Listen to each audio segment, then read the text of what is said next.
All right, well, welcome to another edition of Blended Tech Learning Office Hours Live. I am Nick Finelli, and I'm glad to be here today helping to answer some questions. I got a few questions ahead of time, so I'm going to address those. But of course, if you're watching out there, go ahead and post in the comment section, post while you're watching any questions you may have, and we'll be able to see if we can go through and help you as best we can.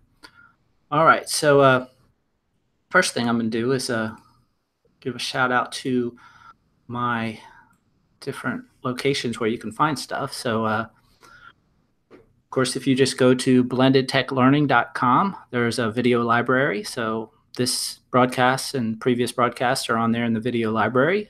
It's also in the YouTube channel.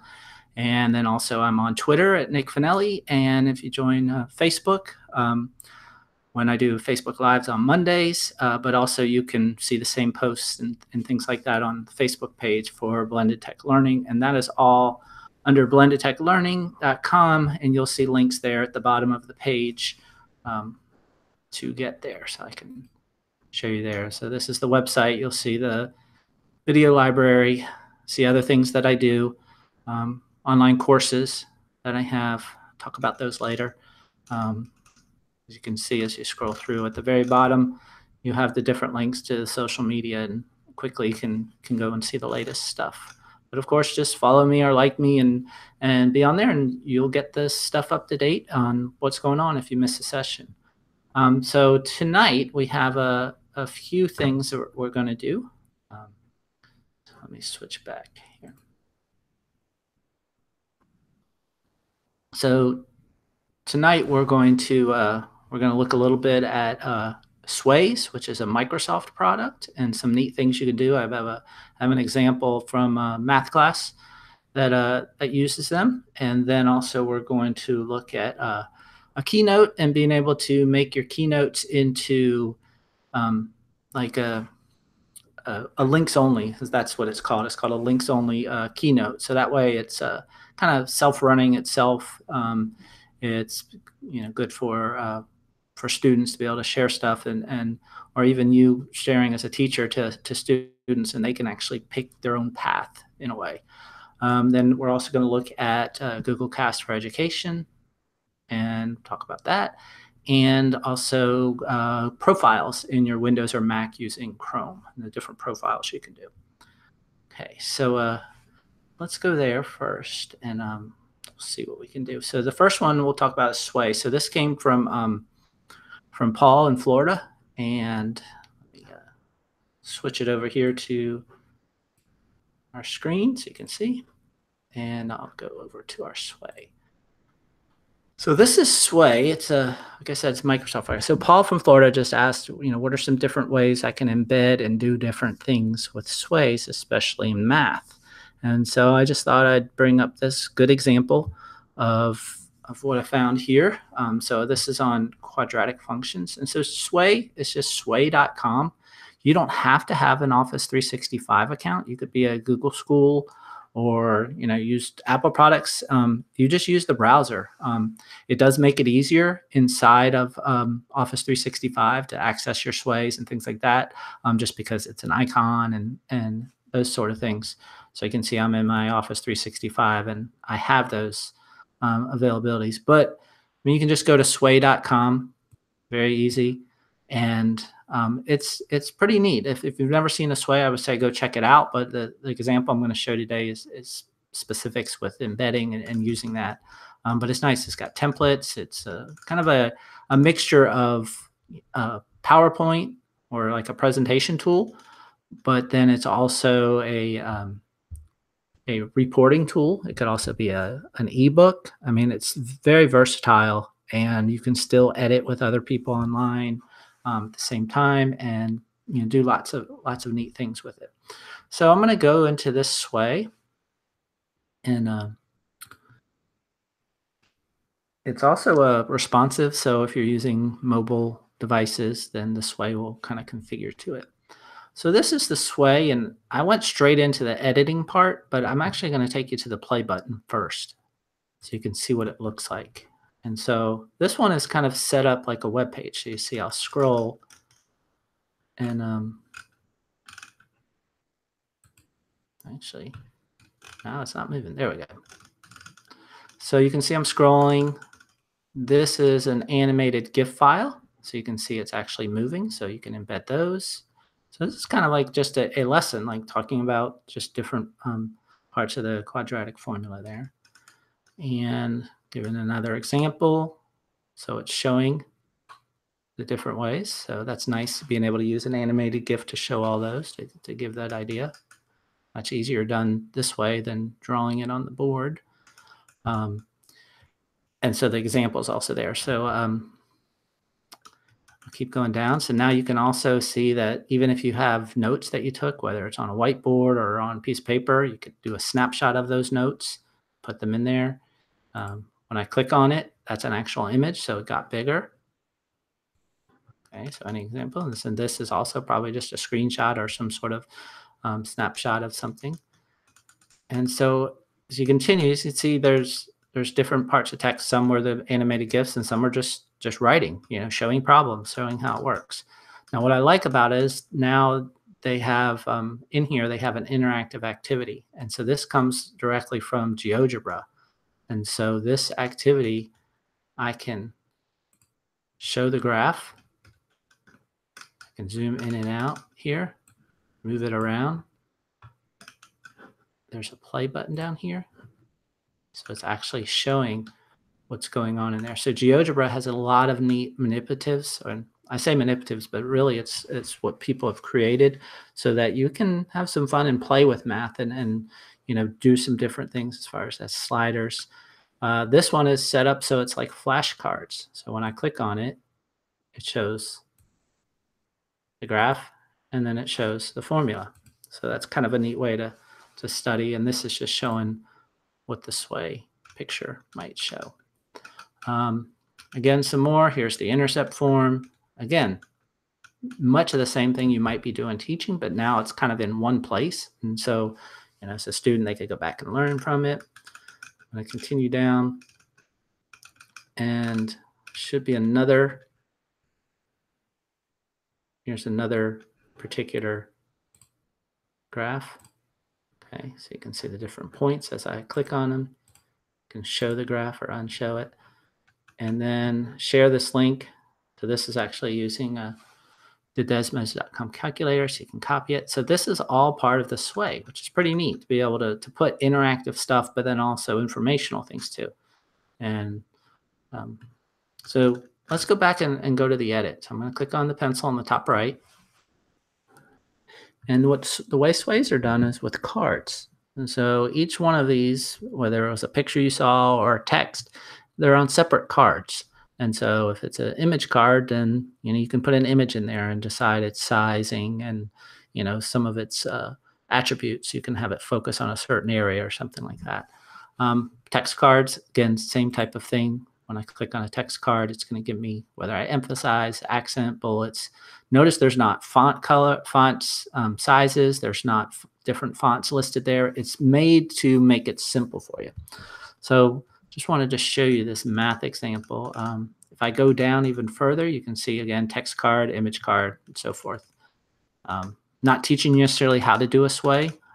Do have some tutorials on that, but I wanted to show you this part as we continue down. Remember when they did the flashcards, they kind of grouped them all together. So now they would be put together so that you could scroll through them pretty easily. And they kind of made to, when you group the text with an image, they can kind of go together on a separate page, on the same page rather than a separate page.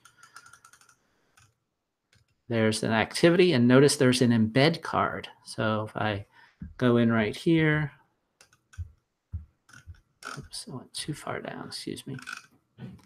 So the embed card actually takes an embed code from Geogebra. And so in order to get that, and there's lots of embedded items you can bring in. It could be 3D content, videos, tweets, anything like that. So I'm going to go to Geogebra just to show you real quick. And so if you're on the Geogebra side, I just looked up this binomial formula, and I can go back here and just show you the kind of the search that I did. But I just looked up formula and I chose this one right here. And so when you click on it, That's under the Geogebra site under materials. So when you click on it, it's going to show you, and it's nice because it has this little slider. So now, it allows people to play with math. A lot of times we get to play with words, but we don't necessarily get to play with math, especially being able to move what values equal certain things and what that actually looks like. And then if I change B, well, what does that look like now? And so it's showing us all of those things. So now if I wanted to use this as part of my sway or something else, I go up to the share button at the top right, and you can see I have grouping options. If I belong to a group, if I want to link it somewhere, I can even send it to Google Classroom if I use that. If you use Edmodo, you can send it to a OneNote. And so they have the ability to have it right in their OneNote. I like the embed option because it allows them to work on it and manipulate it rather than just going to a link and then go into it again. So we have the embed option here, and you have Google Sites, you have a media wiki, and you have an HTML. So I'm just going to copy this frame. So it's an iframe. So I copy that embed code, and now I'll go back to my sway, and let's just add it right here. So in order to add or insert stuff in this storyline, I'm going to click on insert here. Actually, it's not showing my cards. Hold on 1 second.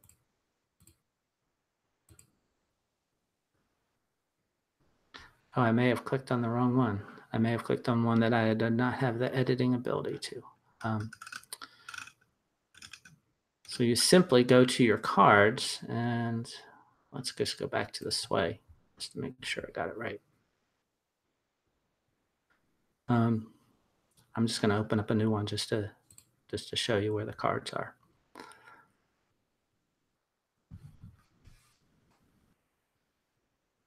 All right, so you have your pluses here, and this allows you to change it from text, media, and group. And then here's your different types of things you can bring in. So if I go to media, there's the embed. And then I just paste my embed code here. And you can see it's thinking over here. It's getting it ready. And then once I have it ready, if I want to see this, so we just call it this binomial. All right, so now I have binomial, and I want to click on play to view this. And so there's just the word binomial, and you'll notice now the embedding of the GeoGebra is right in there.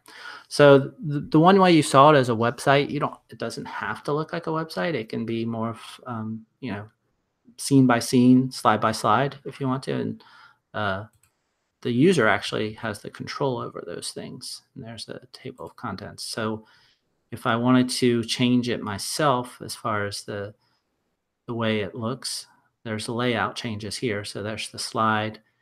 There's kind of a scrolling picture. So there's binomial, and you'll see a slider down here. Or I can go back and do kind of a web page motion. So I only have 2 items on there, so it's just going to show it there. But that's now all on one page rather than that slideshow option. So that's just a neat way to do some embedding inside of sways, and just an idea of how to use math and how to share problems, how to get students to have some manipulative time with the math that they're learning, especially when it starts to get more complex.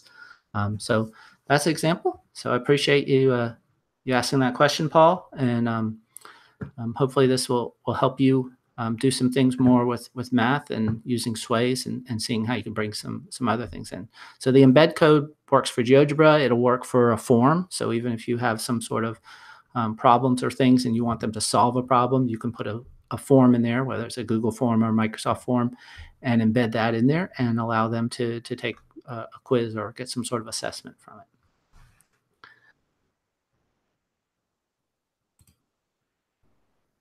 All right, so going back, let's look and see what else we have. So the next question comes from, so going back, let's look and see what else I'm getting there. Sorry, the little feedback there. So the next person is actually Mike. He's from Arizona, and he was asking about the keynotes and how to make it linkable and basically only linkable.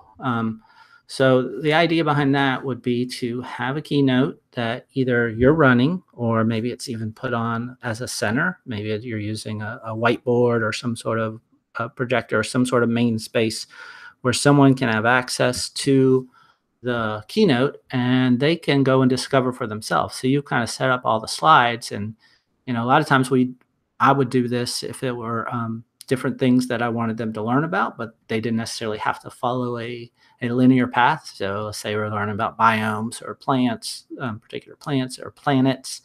And so they could kind of pick and choose which one they were interested in and go directly to it rather than having to go through the whole slideshow. So I have an example here. Let me see if I can bring that up, of a keynote.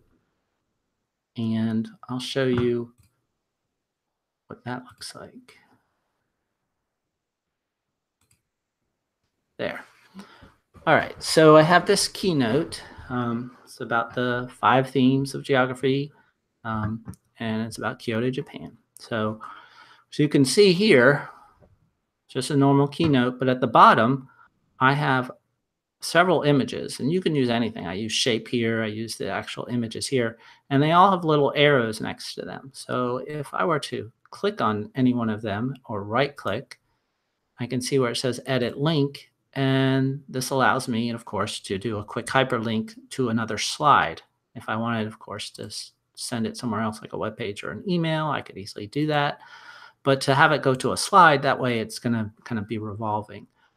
So these are all linked, and then this one is set up to go to the next page. And so if I were just to run this keynote, I'm going to hit play here and run it. I'm just going to press the arrow key. So if I just click on it now, it's going to take me to the next slide. And then if I click on it again, the next slide. So that doesn't make it a links only, because I could just normally run it as however I want, and it doesn't allow me to skip ahead. So what I'm going to do is I'm going to make this now so that the slideshow itself is just linkable, and so every time I click, it's not going to just the next slide. So let me exit back out and I'll go back. So you can see that they were kind of all kept on going, and by the time I got to number 7 there, I have a bunch of things. So ahead of time, I created some spaces. Like I have this home button on page 2. And so when I click on that, notice it's going to go to slide 1. Okay, so it should automatically do that. Now, since it was a normal slideshow, those links weren't necessarily applicable unless I clicked on the right spot. So I'm going to change the presentation type. And if you're just working on it, it's not under format, it's not under animate, it's under your document. And if you go down to presentation type and change it to links only, now when I play it, now I can click anywhere on the page, and I'm clicking right now, nothing's happening. If I click on this arrow, and now my links page, I think because I'm in presentation mode, it is sending it that way. But it's a little bit different when you're presenting on your own computer. So let's see, let's do this. So when you set it to links only mode, then you pick whatever icon it is and have it go to that slide. And in the mode, it would go there. I also set up a home button so that you could always go back to the slide that had all the choices. You could put all the choices on every slide. Some people do it coming like a little tab or something like that. You could easily do that. I just had it always going back. So that way they could go back to the beginning, say, okay, 5 themes, and now I want to see about this one. And normally they would just click. They wouldn't have to click and see slide. But I'm trying to show you the inside parts. And so there's your home button. And this would go to slide 1. me see this back. So I have an arrow and I have these items. So let's do this. Let's go ahead and make an arrow button on each page like this one. So I can just copy this and put this on every page. So that way, if somebody wanted to go to the next slide, they easily could. But then I also still have the home button. So I'm going to move this here, get rid of this one, and paste this one there. So now that one has 2 homes.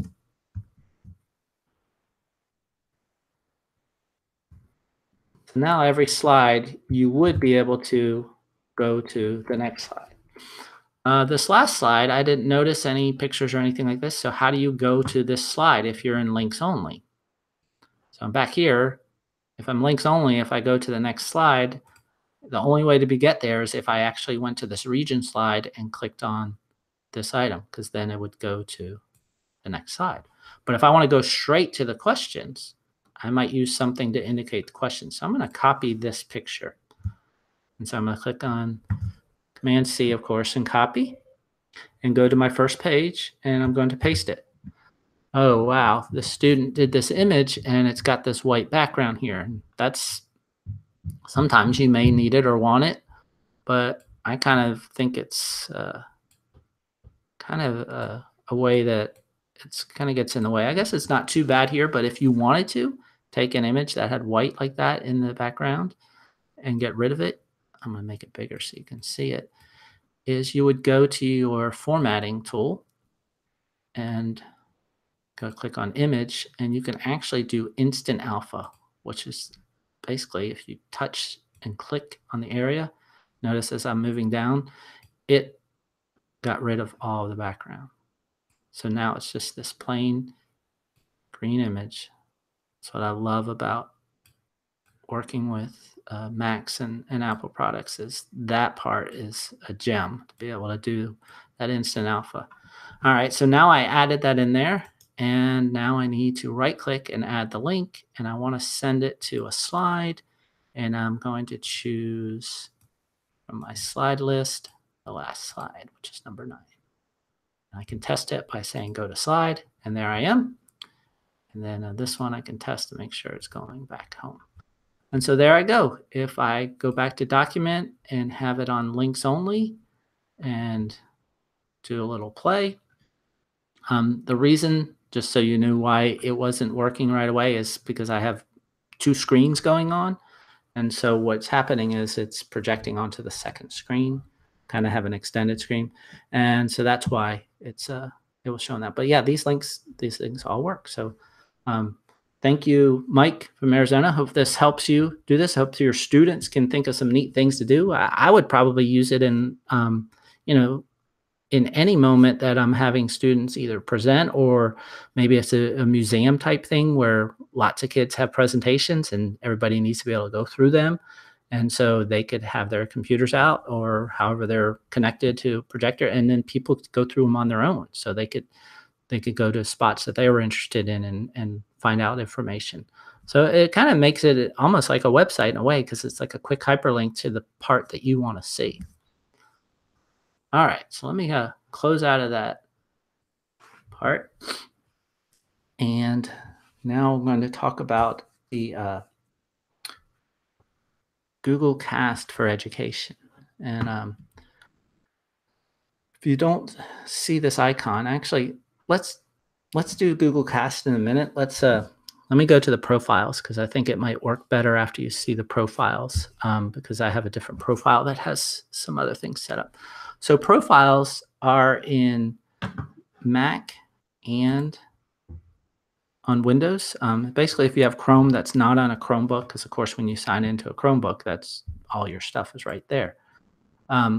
So what you're going to do is you're going to go to your Chrome and have a different profile. And so the question was actually from Sarah in New York, and she said that what happens is she's on her Windows machine or her Mac machine, I'm not sure, but she's on a machine, she's on Chrome, and she goes into a doc or something like that, and it opens up her personal Gmail account.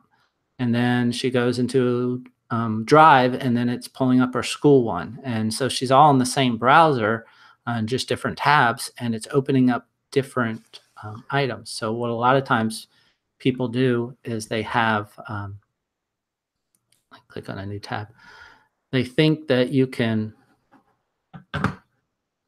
share my screen again.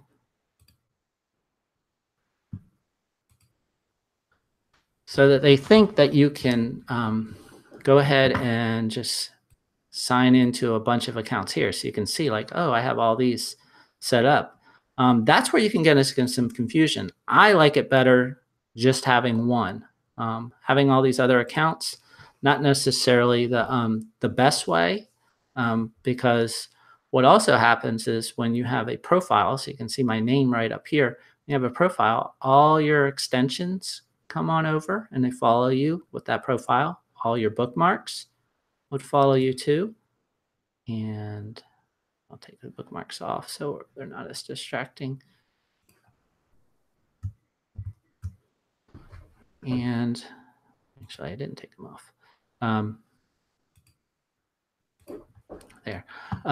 Besides your bookmarks and all your history, basically everything in your profile would come over. So that's just a nice way of doing all those things. So how do you do that? You just click on the top right here, and you'll see your name, and you can see I have a bunch of profiles already there. And so if you just click on Manage People, you'll get a pop-up screen, and it'll show you all the different profiles that you may have. If you only have one, then it'll be listed there. So now you just click on Add Person. And so you type in the name, and let's say I'll just do one. Let's see, I'll just do Neville. And so I can click on add. And so then what it's going to do is it's going to ask you for your account, because really what you're doing is you're signing into Chrome and not necessarily signing into as your Google account. So I click sign in, and it's going to ask you for your account.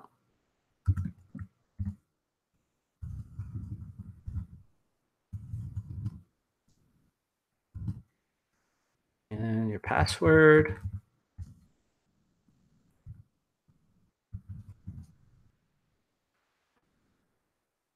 All right, so a lot of people get confused when they get this part. They're like, oh yeah, I can do this. So now it's going to say you're signing in with a managed account. Do you want to link the data? Or basically they're saying you're signing in and you're creating this profile. Do you want to link your current data from that file? So that means if you're on a Chromebook somewhere, and usually the answer is yes, because you want those bookmarks, those histories, those passwords all to come over. But if you didn't want to and you kind of wanted to start fresh or something like that, you could essentially just not link the data.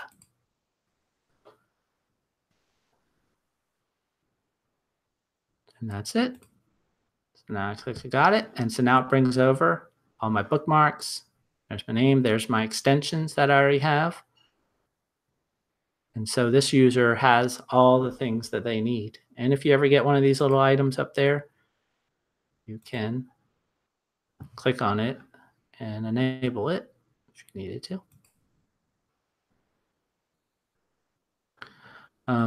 So those are profiles.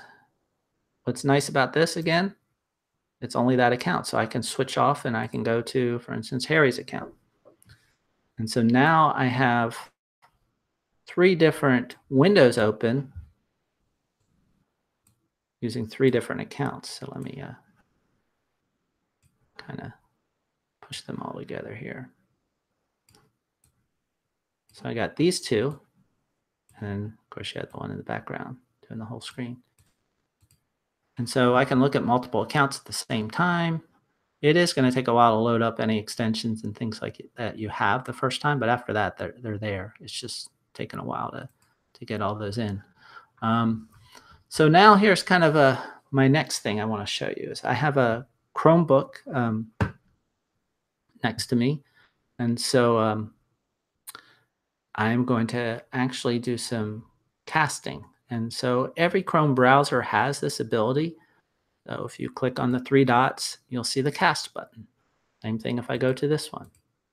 Click on three dots, there's the cast button. Okay.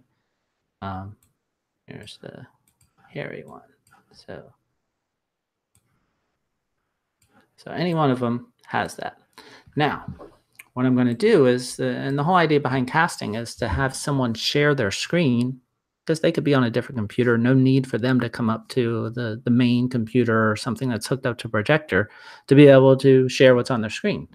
And so I can, as a user, as a teacher, be able to say, you know what, such and such is working on some good research. Let me have them explain. So instead of having them come up, type in the password for their account, or actually just beam the websites or something they're on, they could actually just present right from their computer. So the way we do that, I'm going to close out of Neville here.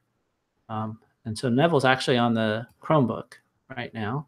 And so if you're a teacher, you're going to go to Google Cast for Education. It's an extension. You can find it in the Chrome Web Store. And at the top there, it's green, and it has the little kind of little ribbons there of sound and the projection. So I click on that. And here's what's the cool part about this. It opens up a separate window. So whether you're doing this on a Chromebook or on a Windows or a Mac machine, it doesn't matter. What it does is it opens up a separate window. And it's just going to show the time. And I've actually already created this, this page, but I'm going to go to what it would do if you just first did it. So it would bring up basically the settings page, and it said, you need to name your receiver. So that's what the students would be looking for, is some sort of name that they're looking for to try to connect to. And so you name the receiver, and then you have your choice of having it automatically open up anytime someone's showing their sessions in a full screen or not, and send statistics, and then display background images from the web if you want to do that. But anyway, so you click on save, and then after that, you have to allow sharing. So right now, this user who's projecting this window here, nobody else can really project to this screen because it's not, the receiver is not being available to them. So they have to click on share. And once they click on share, it's going to say who has access. And so when I click on emails and groups, I can type in a specific email. So if it's someone in particular, like Nick at EdTech Learning, I can add that, and I can say, well, this person can either present right away. They don't need to request. They can just kind of take over when this is going, when I have this enabled, or you have to have the receiver on, that Cast for Education, or they can request. And so I click on add, and so now an individual person is added, but also the entire class. And so when you do choose a class, and notice I had this class and the Quidditch Club class, teachers can present, students can request. So now I click on close, and we're going to wait a second, and we'll have Neville request here to show what he's up to. And so on the student side, remember how I showed you earlier, you would just go to the three dots and go to cast. And when you do that, it's going to say, okay, welcome to Cast Experience. And you can say, okay, got it. And then it's going to say cast to. And you get your choices of casting a tab. So that would just be an individual tab. Even if you clicked on 5 or 6 other tabs, it's only going to cast that particular tab, or the entire desktop. So once you choose that, then it's going to say, well, what receiver are you trying to go to? And so you might even have Chromecast listed here. But, I put in Harry Potter, so that's going to be shown up as basically a receiver. And so if I were to click that, since I'm the same user as that one, notice it says I can show my screen or not. So now, partition these screens side by side so you can see. It's actually showing my entire desktop. Okay, you can see I'm scrolling here. And so that's because I'm doing it on this account. But let's say I closed out of this. So I stopped casting. So someone can just stop casting, or you can click on the X here. I'm just going to stop by clicking on cast there. So now it's back to this little area here. So maybe I'll make it full screen now, and now I'll go to a different computer. And so I want to be on my other computer, and I'm going to go to those three dots, and I'm going to cast. And the same things are going to happen, except for you can't see it. It's just on a different computer. And I choose Harry Potter, and then what's going to happen is should get a notification once it registers that such and such person wants to cast, and so you have to allow that. So the teacher or whatever would see this and then be able to say, yes, I accept or allow this. Depending on your network and how your school works, there may be some firewalls or some sort of things that it may not work. So you will have to work with your IT folks and ask them what they may need to do. There is a help area for Google Cast that shows you what particular things need to be turned on your network. All right, it says your request was denied. Let's try this again. Maybe I didn't see it.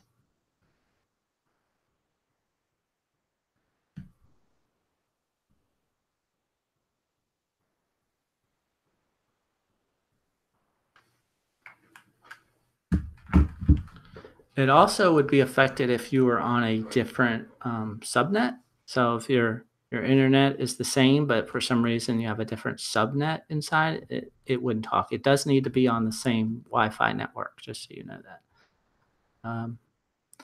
Well, since we added Neville here, let's just try this again. I'll just do it straight from this computer so you can see. Because it's denying it. I'm not sure why. So let's go to cast.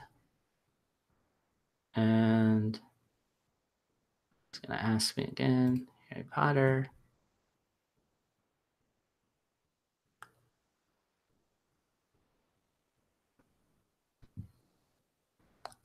And so this is what happens is similar. So hopefully this time it'll work for us.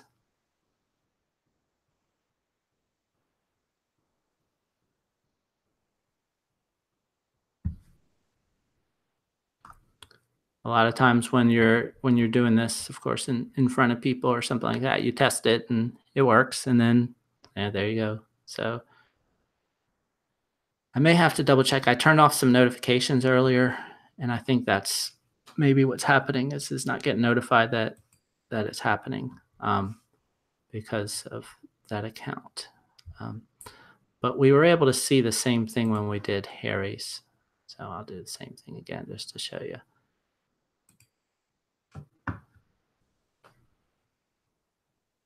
And so this time, instead of choosing my whole screen, I could actually choose something different. But there's the page. And if I went to a different page, a new tab opened up, but you can't see it because it's only showing the one tab. Okay, so I'd have to change what's being seen. If I do the whole desktop, then it's going to show everything.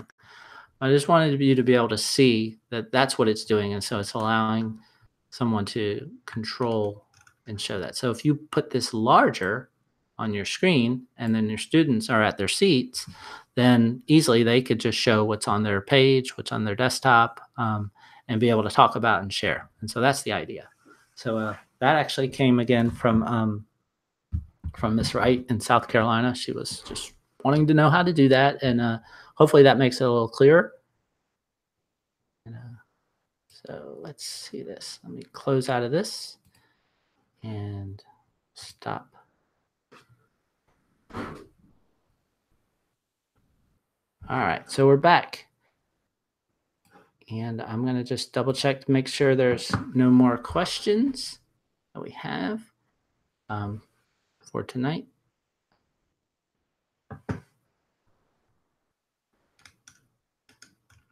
All right, well, we're looking good.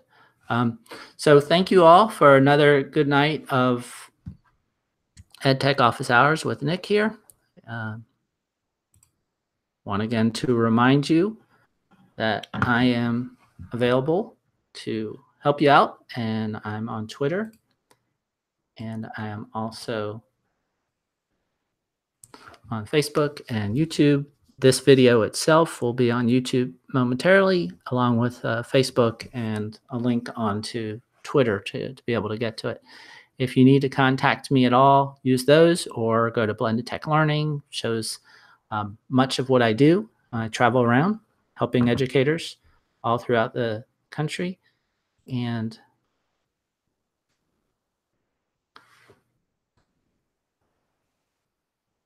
it's right here. And also, I have several courses. And so if you went to courses, it would take you straight to my Google Certified Educator Level 1 prep course. Also, I have an Apple Teacher prep course and a Microsoft Innovative Educator Online course. And so those 3 courses are available for you to take, and they're self-paced online. You can do them in your pajamas, and lots of good tutorials, lots of good helping and preparing you specifically for those tests in the Apple Prep and the Google Certified. And then the Microsoft Innovative Educator actually allows you to get that badge once you complete the course.